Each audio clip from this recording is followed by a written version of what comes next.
Om. Welcome, everyone. This is a very special offering, a way that we are going to be in counsel together during our journey. And it's a very traditional way of listening and speaking in a way that draws out the greater mysteries and the presence in this knowledge that we are engaging in. And with this, I'm going to open up with a prayer to draw us into the spirit of the way of counsel. Great ancestors of the stars who bore witness to our earth dance since the beginning of time, hear our words and guide our hearts to speak in a sacred way. Great spirits of the standing people, the trees, bear witness and hear our words. Show us how to observe as a tree observes time, to ground and be still. To our relatives of the raven and bear, eagle and elk, owl, salmon and deer, to all our four-legged relatives, to the flyers, the crows and the ravens, the crawlers and the swimming relatives, please come into our circle. Hear our words, guide us, lead us, and show us the way. To the ever turning of the moon and the sun, and the eternal conversation of the ocean and the shore, please arrive and circle with us. Hear our words and guide us to listen with our hearts. Speak from our hearts to share and receive in a good way. To all the ancestors who have come before us, who have worn in the path with your blistered feet so we may now walk it and remember the sacred road. We give thanks and ask you to be present with us as we circle around the fire and enter the way of counsel. We give thanks that this is done. Om.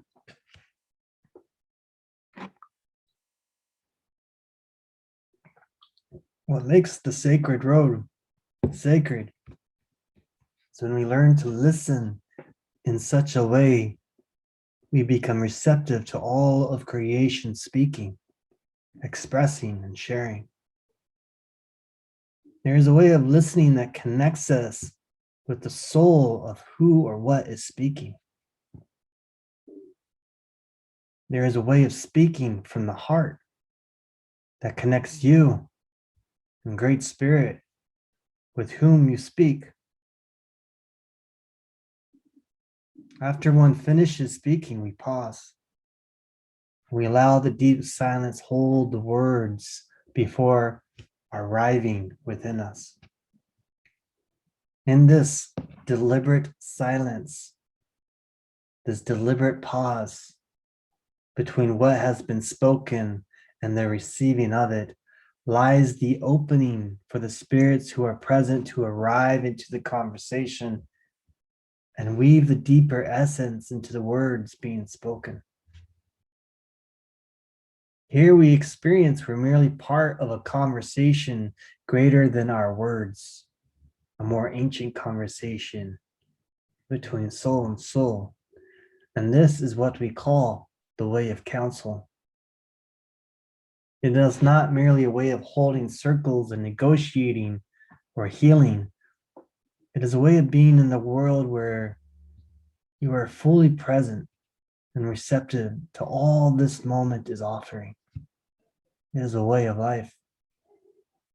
But when you learn how to listen through the way of counsel, you become connected to the soul of the world. When you learn to speak through the way of counsel, your words will hold great power and great depth. It is a way of life because it invites a sense of humility, a sense of honoring, a sense of vulnerability, and deep respect for everyone and everything. It is a way which requires us to lovingly set aside our ego, to set aside our self-preoccupied mind and self-importance, to set aside our offenses and prejudices, our likes and dislikes, so we may converse soul to soul and be present with the greater conversation hidden between our words. This is the way of counsel.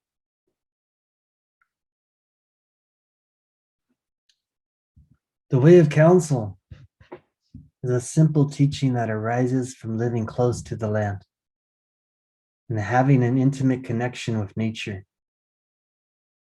It's a tradition found the world over. Here we learn to listen, like eagle listens to the subtle nuances of the wind within its feathers as it hovers in the sky. We learn to listen like a mother listens to a newborn's heartbeat. We listen like fox listens for mice beneath the snow. So the way of counsel has risen from a deep presence with the land. But when you're out there and you're being in stillness, you learn to tune your ears to this living, animate, breathing being of the earth in a way that you are able to be present with it and receive what is truly being spoken. And when you listen in this way, where you are being receptive to receiving all that is being spoken, whether that is in the subtle breeze within the juniper trees or the vine maples, or whether it's in receiving the way the sun dances upon the shimmering of water, or the way you are listening by looking up into the deep expanse of the stars, there is a presence that is there. And you become receptive to that otherness, that presence that is there. And when you spend enough time in that form of listening, you discover you begin to speak differently. You speak from a deeper place of soul. You speak through the heart. That otherness can speak through you in a way that is authentic and real and related to that moment.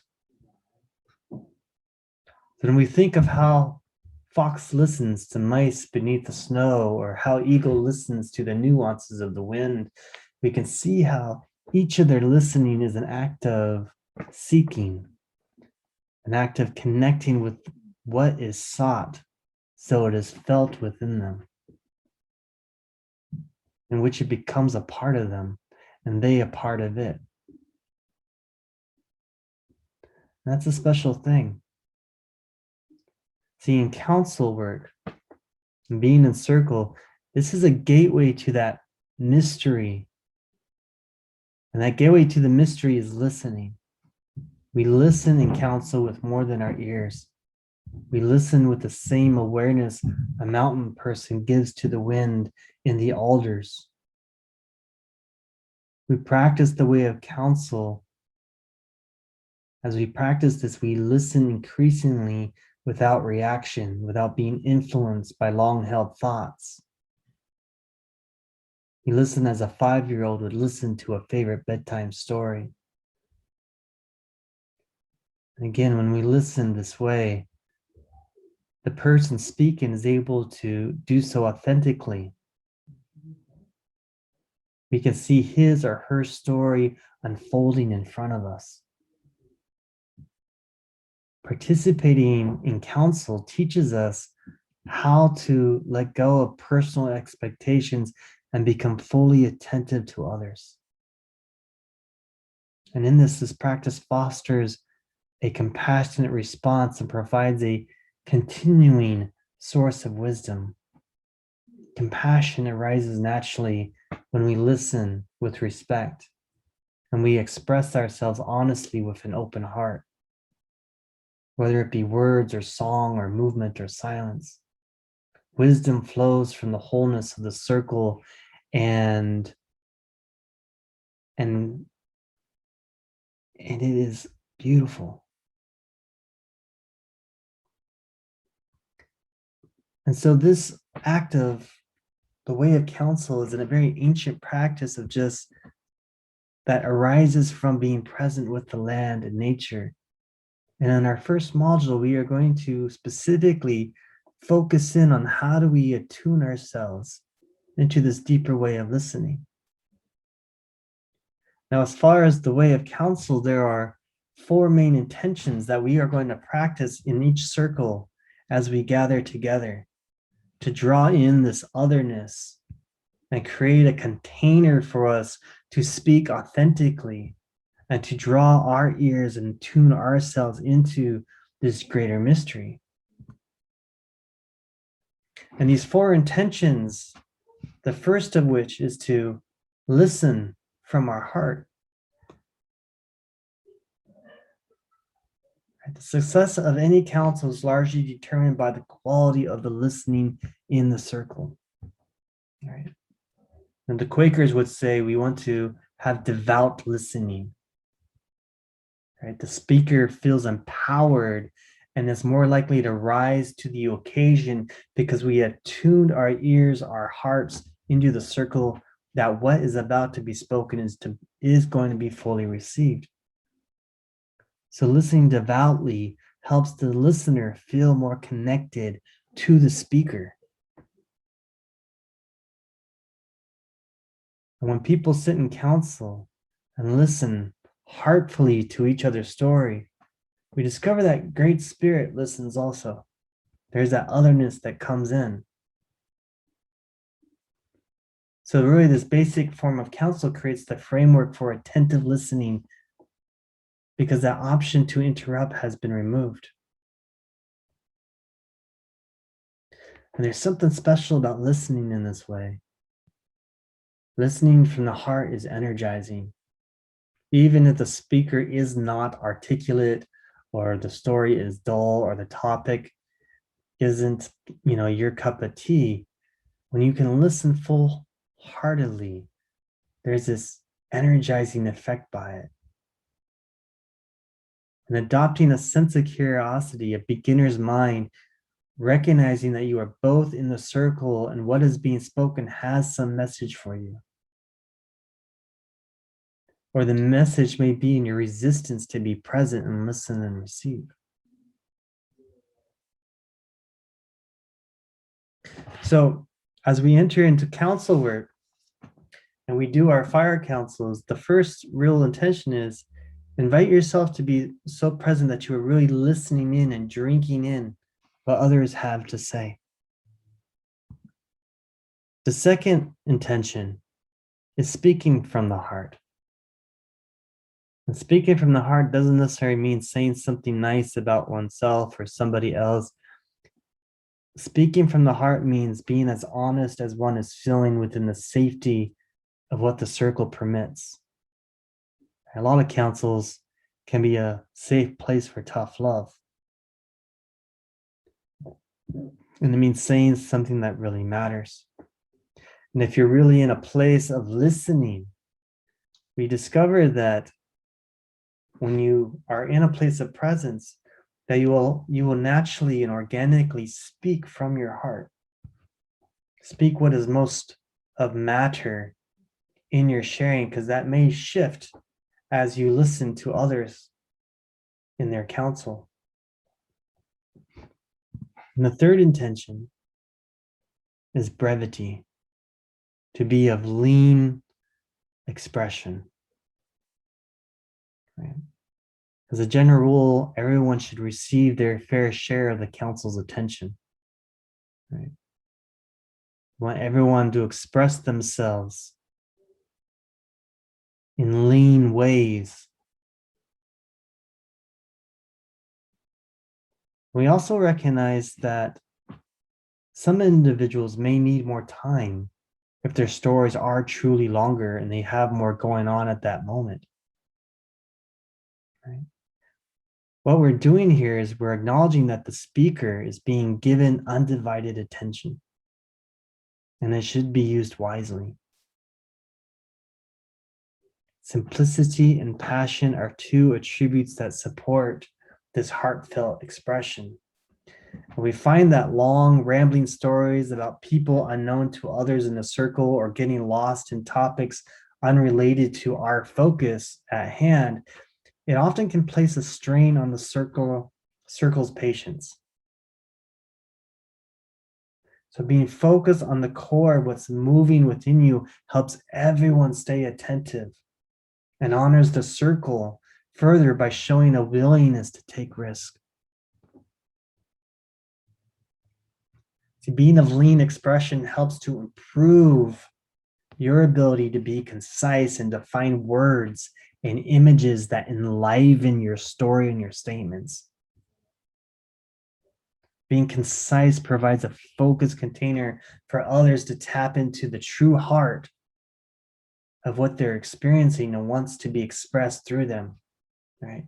And so it strips away the excess stories and the beliefs and helps taps us into the central core of what is being spoken and expressed.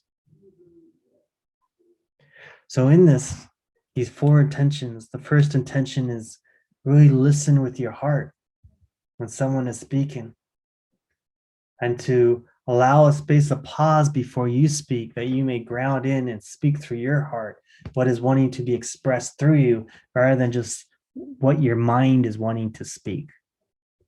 And in that, you are able to be deliberate with your words. What is the core and concise story that is meant to be shared, and bring that forward, while also honoring those times when the story may be a little longer because of the experience. And the fourth intention is spontaneity. When we are in circle and we ask a question and we're coming around to our turn, we don't want to be lost in our mind, because that takes us away from being present. We don't want to be internally rehearsing what you're going to share, for again, that robs you of presence and of the deep listening. Allow the spirit of the moment to guide you when it is your turn. If what you thought was important, it'll surface, right?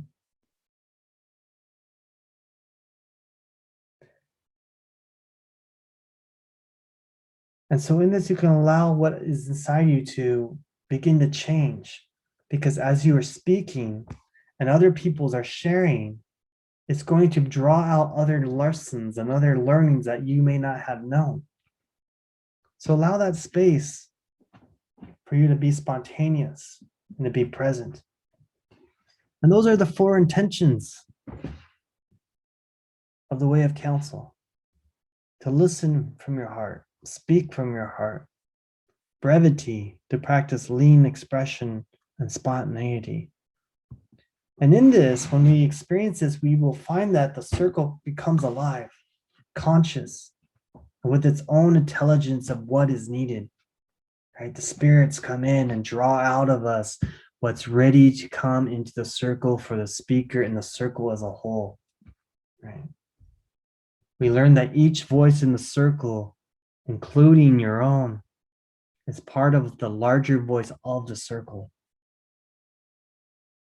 We speak personally and simultaneously as an aspect of this greater voice of the circle. And in this, we'll find that you'll come to trust that when you are handed the talking piece, or someone else is handed it, everything that you have already heard in the circle will have been internalized and integrated with your personal associations and memories in just the appropriate way. You will come to trust that you will say exactly and uniquely what the circle needs to hear from you in that moment. And that's a powerful, powerful thing. And that in its entirety is the basics of the Way of Counsel. And each time we gather together around the virtual fireside, consider coming into the sacredness of the space where we allow someone to speak, and then we allow there to be a pause to drink in what is there and let it settle and integrate within us. And then from our heart, we may speak deliberately, concisely, allowing the spirit of the space to speak through us. And in that, we enter that collaborative learning, the indigenous way of humbling ourselves, being in a place of honoring each other and the teachings that are coming into the circle. Yeah, it's a special way. And so with that, I give thanks to you. And I look forward to the many circles that we will gather around.